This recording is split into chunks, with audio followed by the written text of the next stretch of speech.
એક બાજુ કેટલાક લોકો 14 કલાક 18 કલાક પરિશ્રમ કરે અને પેટનો ખાડો ન ભરી શકે, અને એક બાજુ માણસ બિલકુલ પરિશ્રમ ન કરે તો પણ એમના બેંક એકાઉન્ટની અંદર કરોડો રૂપિયા જમા થાય. આ અસમાનતા જ્યાં સુધી રાષ્ટ્રમાં હશે ત્યાં સુધી રાષ્ટ્રનું બંધારણ યોગ્ય અર્થમાં કામ કરી શકવાનું નથી. મિત્રો, મહાત્મા ગાંધીએ એક ત્રીજું સામાજિક પાપ ગણાવેલું મહિલા વિનાની મોજ મજા. આજે આ ટીવી કલ્ચરની અંદર, કેબલ કલ્ચરની અંદર આપણે મનોરંજનની પાછળ જે ગાંડા થયા છીએ, એ મનોરંજનમાં આપણા મહિલાનો સાથ છે ખરો? એ મનોરંજનના માધ્યમથી આપણી ચેતના ખીલે છે ખરી, કે માત્ર વિકૃતિ પોષાય છે? મહિલા વિનાની મોજ મજા એ મહાત્મા ગાંધીએ 1922માં કહ્યું છે કે સામાજિક પાપ છે. નીતિ વગરનો વ્યાપાર એ સામાજિક પાપ છે. માનવતા વગરનું વિજ્ઞાન એ પણ સામાજિક પાપ છે. વિજ્ઞાનનું આપણે અભિવાદન કરીએ, પણ જો એ વિજ્ઞાન હિંસા ને પ્રેરતું હોય તો વિજ્ઞાન દ્વારા આપણે એક ઉત્તમ પ્રજા તરીકે એ વિજ્ઞાનનો આપણે ઉપયોગ નહીં કરી શકીએ.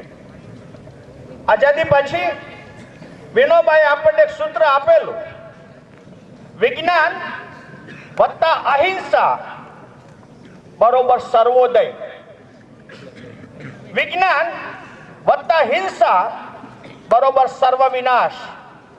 જો સર્વ વિનાશમાંથી બચવું હશે તો આપણે વિજ્ઞાનની સાથે માનવતાને જોડવી પડશે. મિત્રો, ત્યાગ વગરની પૂજા એ મહાત્મા ગાંધી આ દેશના નાગરિકોને 1922માં કીધું છે એ સામાજિક પાપ છે.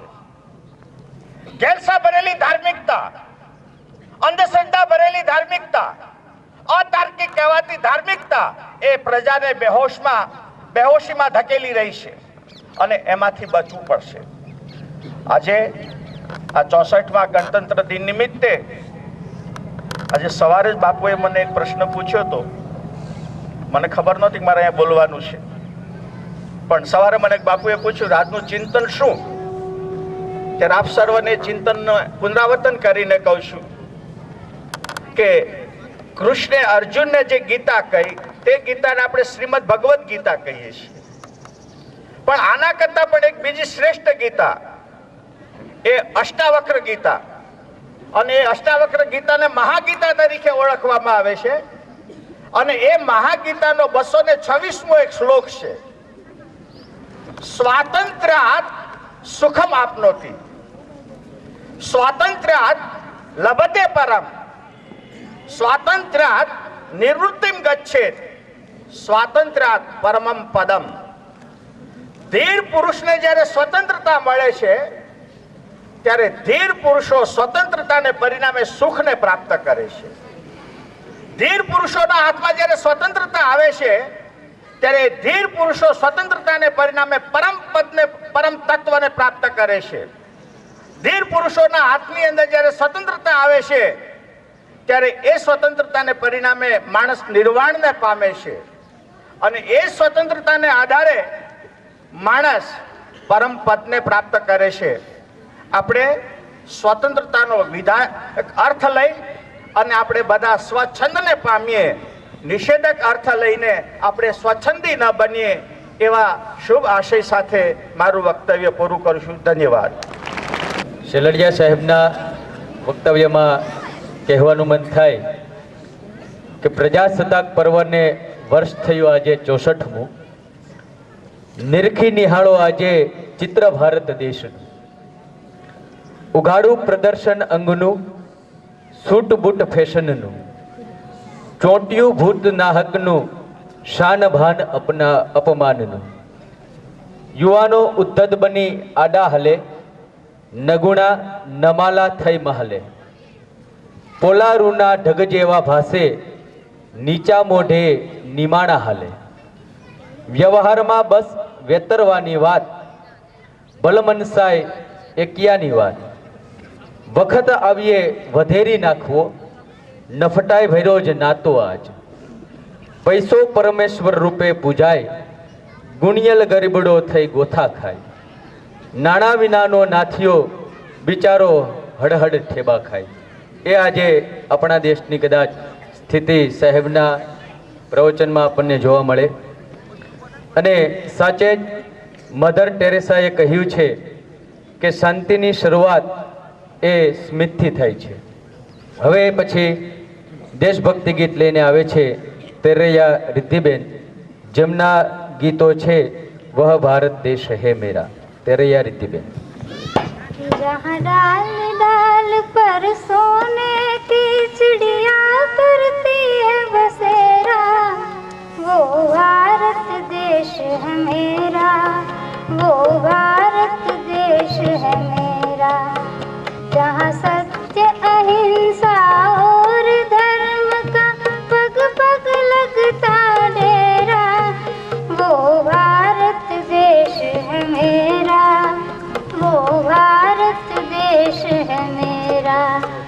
जहाँ डाल डाल पर सोने की चिड़िया करती है बसेरा, वो भारत देश है मेरा, वो भारत देश है मेरा. ये धरती है जो ऋषि मुनि जपते प्रभु नाम की माला, जपते प्रभु नाम की माला. जहाँ हर बालक एक मोहन है और राधा हर एक बाला, राधा हर एक बाला.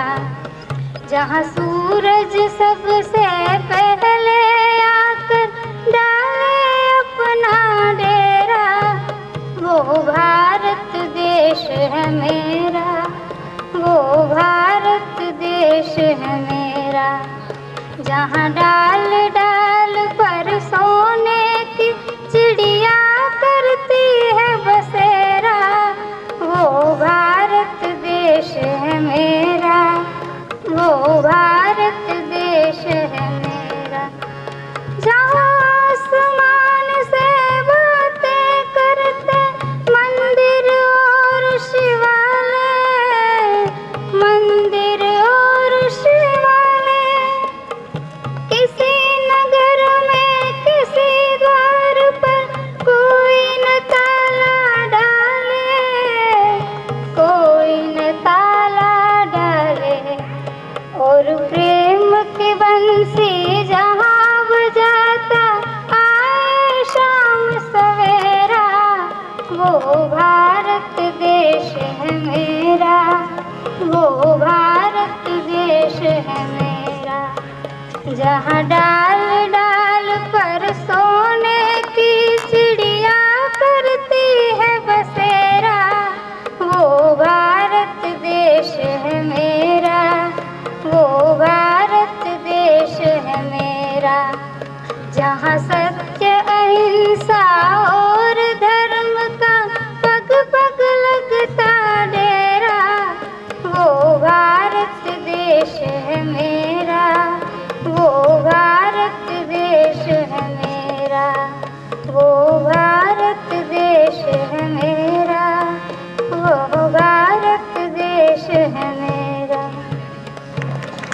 સાહેબ, મંચસ્થ ઉપસ્થિત સર્વ મહાનુભાવો, આચાર્ય શ્રી ગદેશા સર, ઉપાચાર્ય શ્રી મહેતા સર તેમજ વિદ્યાર્થીઓની જીવન વાટિકાને સુવિકસિત કરનાર સર્વ ગુરુજનો, તદુપરાંત મારી સાથે અભ્યાસ કરતા વિદ્યાર્થી ભાઈઓ તથા બહેનો, પ્રજાસત્તાક પર્વને નમસ્કાર. ઉત્સવ પ્રિય ખલુ મનુષ્ય. ઉત્સવ વાસ્તવમાં માનવ સ્વભાવને પ્રિય હોય છે. હર કોઈ ઉત્સવની પાછળ કંઈક ને કંઈક રહસ્ય છુપાયેલું હોય છે. પરંતુ કોઈએ કહ્યું છે કે કાલ પીલતી તદરસમ, કાળ દરેક વસ્તુને નીરસ બનાવે છે. તે ઉક્તિ અનુસાર આજે આપણા સામાજિક અને રાજકીય તહેવારોની ઉજવણીમાં બાહ્યાચાર પ્રબળતા વધારે વર્તાઈ રહી છે. સાપ ગયા અને લીસોટા રહ્યા. ઉત્સવ પાછળનો અર્થ સમજ્યા વગર જો આપણે ઉત્સવોની ઉજવણી કરતા રહીશું તો સત્ય તથ્યથી વંચિત રહી જશે. જેમ કે શ્રીફળને અંદરના ગર્ભની મીઠાશ માણવી હોય તો પ્રથમ કાર્ય તેના છોતરા ઉખેડવા પડે, ત્યારબાદ ઉપરની સખત કોચલીનું આવરણ ભેદી અંદરની મીઠાશ સુધી પહોંચાય. બસ આપણા તહેવારોની ગરિમા સુધી પહોંચવાનો પણ આ એક જ રસ્તો છે. પ્રજાસત્તાક પર્વની ઉજવણી આજરોજ સમગ્ર ભારત વર્ષ મનાવી રહ્યું છે. ત્યારે સત્યાચરણ કરતા બાહ્યાચાર પ્રબલતા સવિશેષ વર્તાઈ રહી છે. ઉત્સાહ કરતા ઉદ્ધત ઉન્માદ જણાઈ રહી છે. સંવાદ વાદ વિવાદમાં પલટાઈ રહ્યો છે. ધર્મની જગ્યા પર ધતિંગનું સામ્રાજ્ય છવાઈ રહ્યું છે. આસ્થા કરતા આડંબરની આણ વર્તાઈ રહી છે. શિષ્ટાચારની જગ્યાએ લગભગ ભ્રષ્ટાચાર ફેલાઈ રહ્યો છે. રાજકારણીઓના લુખ્ખા ફીકા વચનોથી જનતા ત્રાહી મામ પોકારી રહી છે. અરે આપણું સંરક્ષણ ખાતું તો એટલું છીછરું પુરવાર થયું છે કે તેમના માટે તો કલમોનો કસાબ પણ કાચો પડે. યુવા શક્તિ ઉદ્ધત અને ઉન્માદી બની દિશા શૂન્ય બની છે. દિગ્ભીક થઈને ભટકાઈ રહી છે. કણસથી યુવાની ઉદાસીનતાના ગીતો ગાઈ રહી છે. બેરોજગાર માનવો પથસ્યુત થઈ અટકાતા ભટકાઈ રહ્યા છે. માલિક અને મજૂર વર્ગ વચ્ચે સંબંધોમાં મોટા મોટા ભયાનક ગાબડા પડવા માંડ્યા છે. ગુરુ અને શિષ્યનોના સંબંધો લગભગ મરી પરવાર્યા છે. કુટુંબ જીવન કલેશ અને દ્વેષની દિવાળીમાં સળગી રહ્યું છે.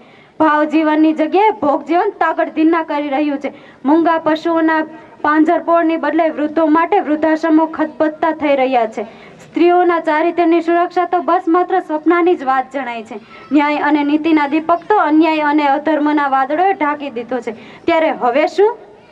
લમણે હાથ દઈને બેસીશું તો કદાચ જમાનો પણ આપણને માફ નહીં કરે. ત્યારે હવે કર્મયોગનો શંખનાદ કરી સભાન જાગૃત બનવાની વેળા આવી પહોંચી છે. ઉઠો, આ રાતને પણ આપણે પ્રાત ભણી લઈ જઈશું.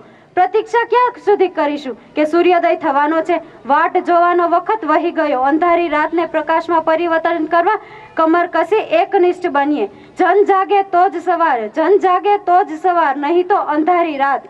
પ્રાચીન કાળના ઋષિમુનિઓ વિદ્યાર્થીને વિદ્યાધન અર્પી એટલો તન મનથી સશક્ત કરતા કે ગમે તેવા વિપત્તિના વંટોળ વાય છતાં તેઓ પોતાના પ્રણ, પ્રતિજ્ઞા કે વટ વચનમાં ઉણા ઉતરતા નહીં. ત્યારે આજના આધુનિક ઋષિ મુક્તાનંદજી બાપુના આશ્રમની વટવૃક્ષ અમે સૌ વડવાઈઓ બની આશ્રમના વટવૃક્ષની શાખા સુઘડ, સુરેખ અને સુવિકસિત બનાવીશું. અને આ બ્રહ્માનંદના આશ્રમની વટવૃક્ષ એટલું વિકસિત કરીશું કે તેમની શીતળ છાયડીની ઝંખના આખું જગત જે ઘેલું બનશે.